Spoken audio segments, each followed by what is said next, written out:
Welcome to the Got Questions podcast.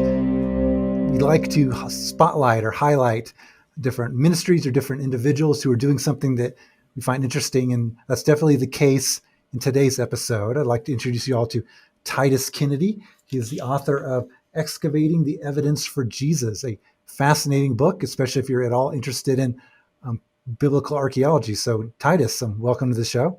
Hey, thank you for having me. So Titus, why don't you tell our listeners just a little bit about your background, about who you are, what you do, and why you do it. Sure. Well, I'm a professional archaeologist. That's what I spend most of my time doing in various forms, and that could be excavating, research, writing articles, books, teaching.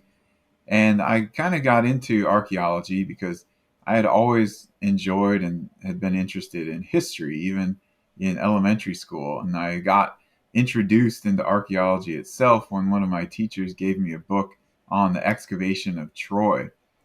And I then began to start reading books about the archaeology of the Bible and noticed how there were so many discoveries that connected to the Bible, both the Old and New Testaments.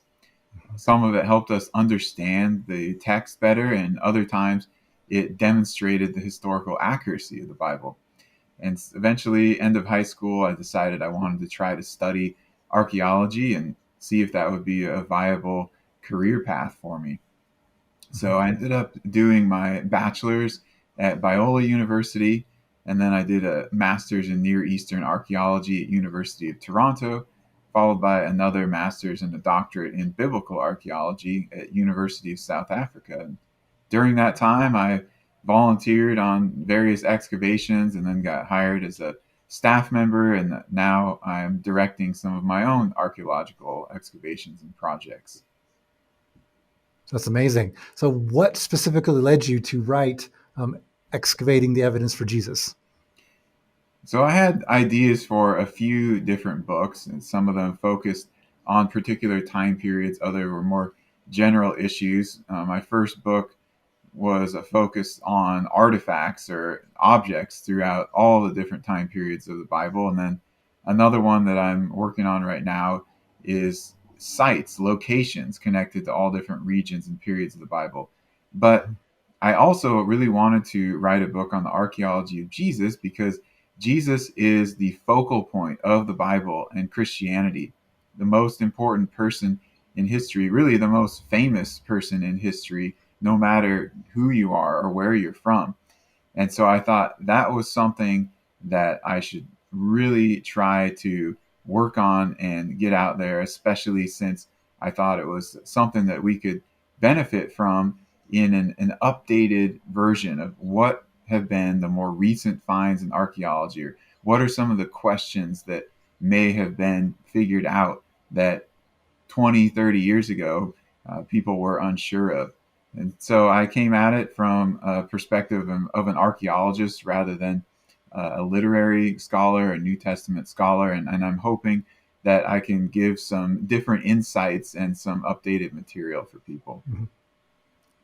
One thing that I found most interesting about your book is how archaeology argues for the historicity of the Gospels, and obviously the rest of the Bible as well, but your book focuses mostly on the Gospels. So why do you think it is important for us to have confidence in the historicity of the Gospel accounts of Jesus and his life?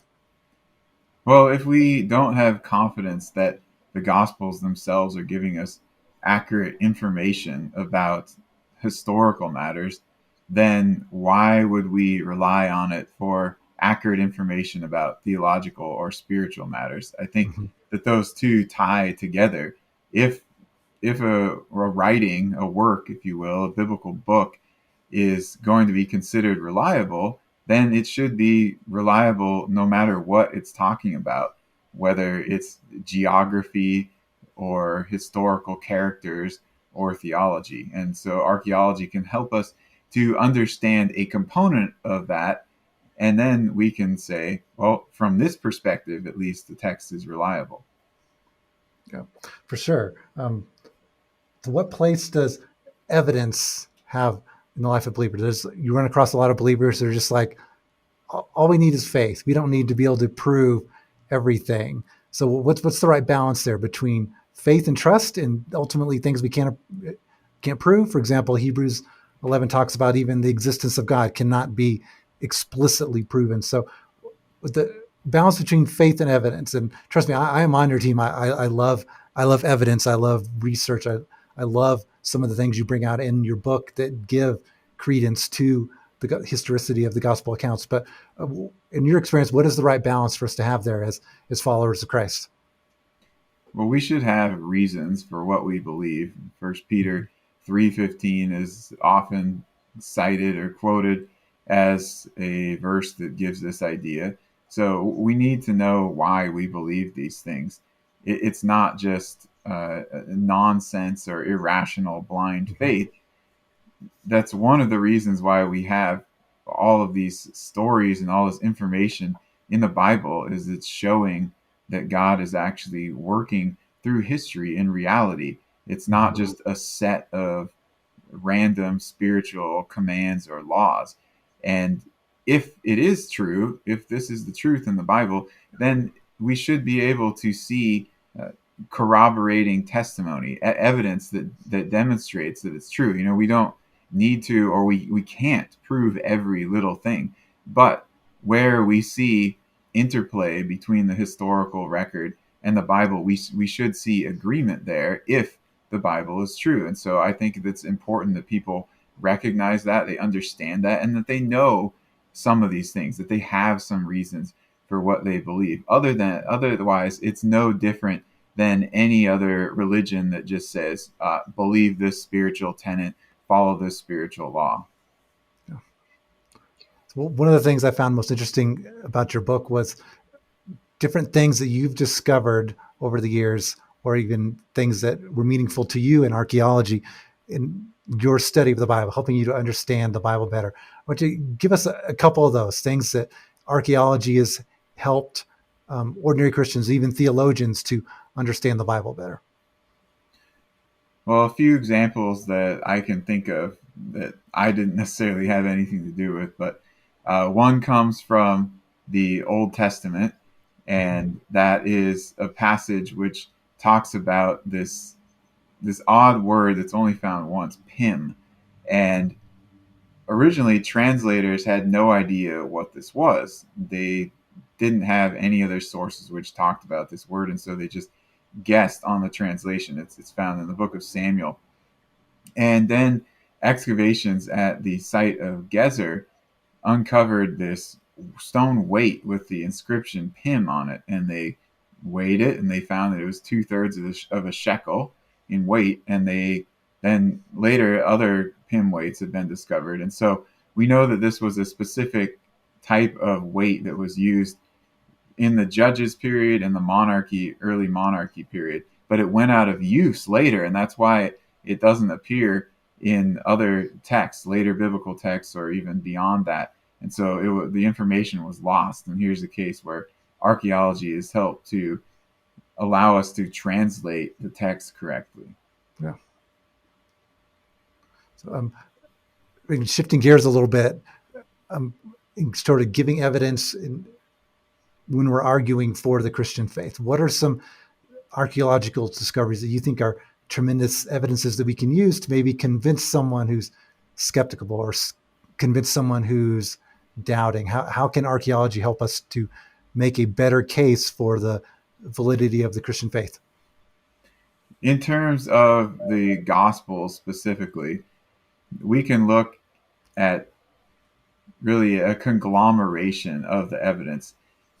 Almost all of the locations that are mentioned in the Gospels have been found, and many of the cities and towns have been excavated.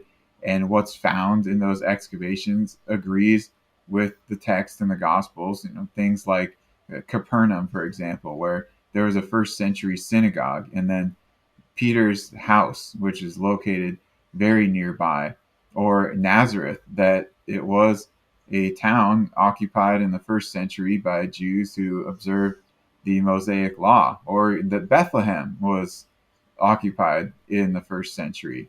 Uh, the pool of Bethesda in Jerusalem, that it had 5 stoas, and that explains, we're able to explain what it looked like, because John, he mentions that, but he doesn't say what the shape is, or the pool of Siloam. There's just so many locations, and not just towns or cities, but even specific buildings or structures, like I've been mentioning. Yeah. So let me give our audience a good example of this. In that, over the years, I think it was probably maybe about 10 years ago, we first received this question. It's like, so why should I believe the Bible when, according to short history, Nazareth wasn't even inhabited during the time of Jesus? And what would you say in response to that claim? Well, that we've now found that Nazareth definitely was inhabited at the time of Jesus.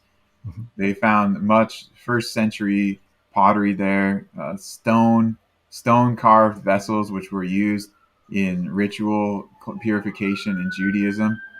They found houses and tombs also from the first century. So we definitely know that the historical context and many of the claims of the Gospels are accurate. They've been verified through archaeology.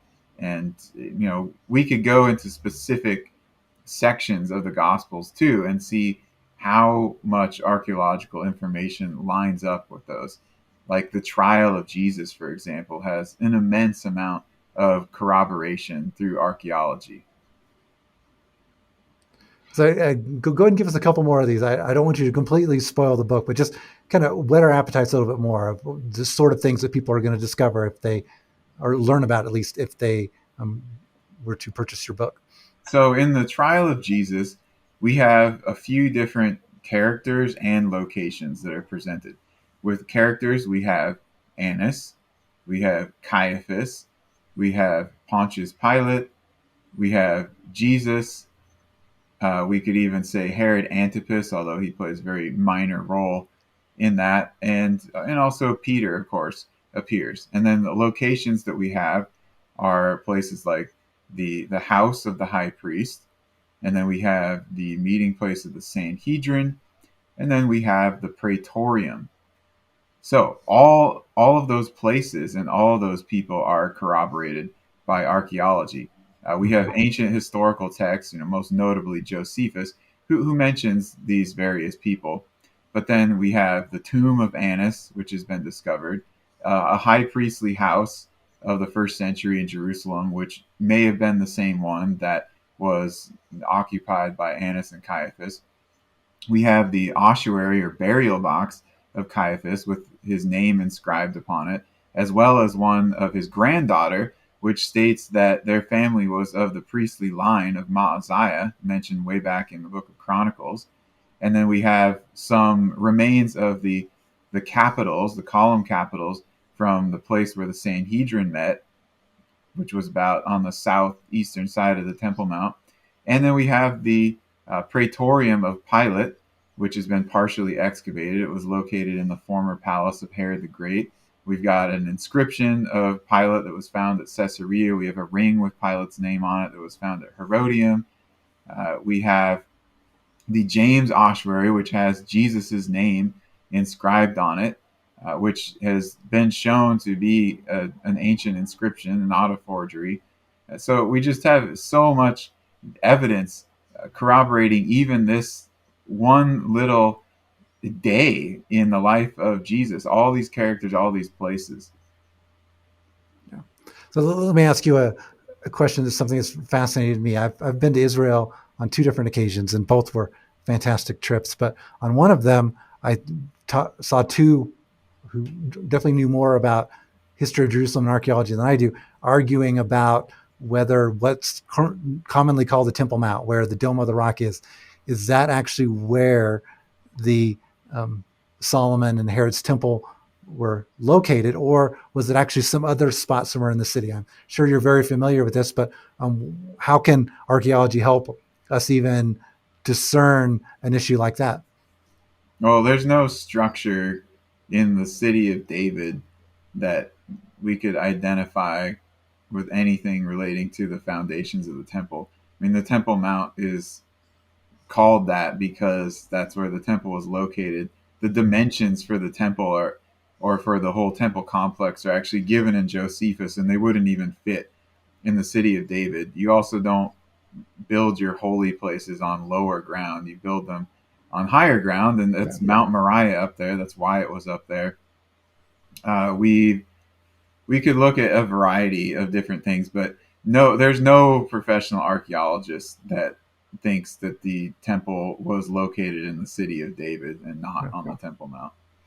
We're good. Well, thank you for. I mean, that's what I believe, but it's just kind of weird when you hear what every other person I've ever said it said it was that this is where Zerubbabel and later Herod's temple was, and Solomon's temple before that, and now you're saying it was in this location, and this is actually um, the complex of the Romans up there. But no, so archaeology is super handy and even helping us to settle some of these debates. When again, 2,000 years ago, a lot can change in geography and so forth, but not to the point that we can deny this discoveries of archaeologists. Right. And there are always various theories floating around out there about all sorts of different time periods in biblical history. So it's good to look into things and double check. And I'm not against new ideas or hypotheses, but oftentimes we have the same kind of fringe theories that are floating around out there for many years, and Yeah, they've been refuted on several different levels by a variety of scholars, and they just persist because people aren't thinking critically about certain things. sure.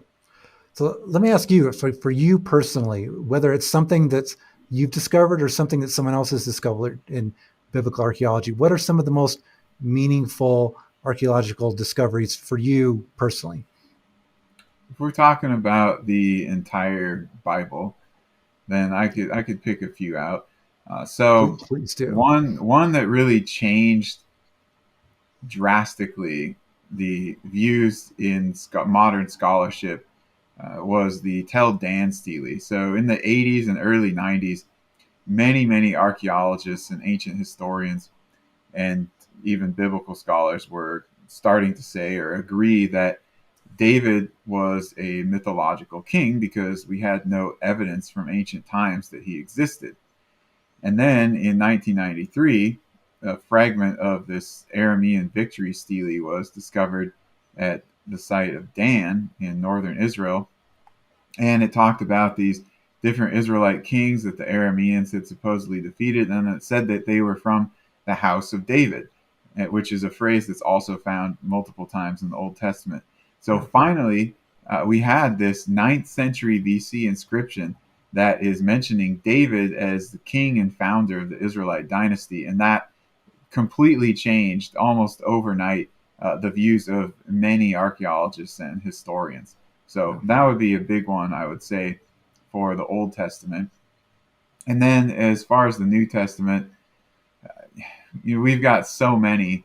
One of my favorites is pretty controversial still, just because it was involved in this antiquities trial, and that's the James ossuary. And I find that so interesting because it's got the names James, Joseph, and Jesus on it. But if I were to pick another one, I would probably say the Nazareth inscription is one of my favorites, because what we have here is essentially the official Roman reaction, the emperor of Rome actually, reaction to the story of the resurrection of Jesus.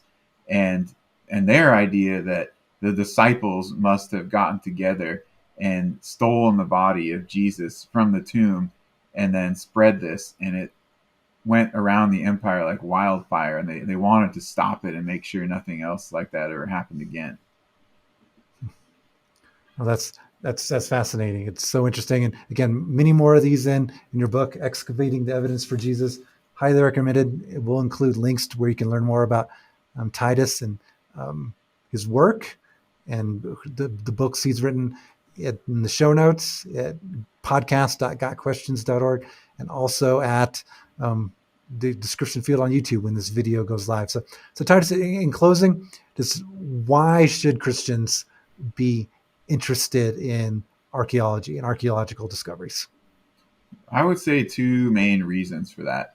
So, first of all, a discipline like archaeology can reveal new information from the past, so it can help us to better understand the historical context of the Bible, whether that's the Mm-hmm. Old Testament or the New Testament. And in so doing, then we can get a fuller picture of what the author was writing and what the author's intent was in those books, and even to more accurately translate and interpret those passages. So that's one item. The second would be that archaeology provides evidence that demonstrates the reliability of the scriptures. And this is something for Christians, which just can help them to continue to have confidence in their faith and in the Bible, but it can also be used in discussions with seekers or skeptics when they ask questions like, why would I believe what the Gospels say? Why would I believe what the Bible says about the Yeah. Exodus or about King David or Solomon? Is there any evidence?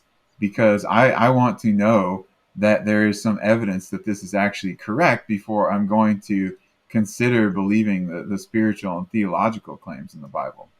Yeah. Absolutely. So again, this has been the Got Questions podcast with Dr. Titus Kennedy. Titus, thank you for coming on the show and sharing some tidbits from your book with us. Oh, my pleasure. Thank you for having me. Yeah. This has been the Got Questions podcast. Got questions? Bible has answers. You will if you find them.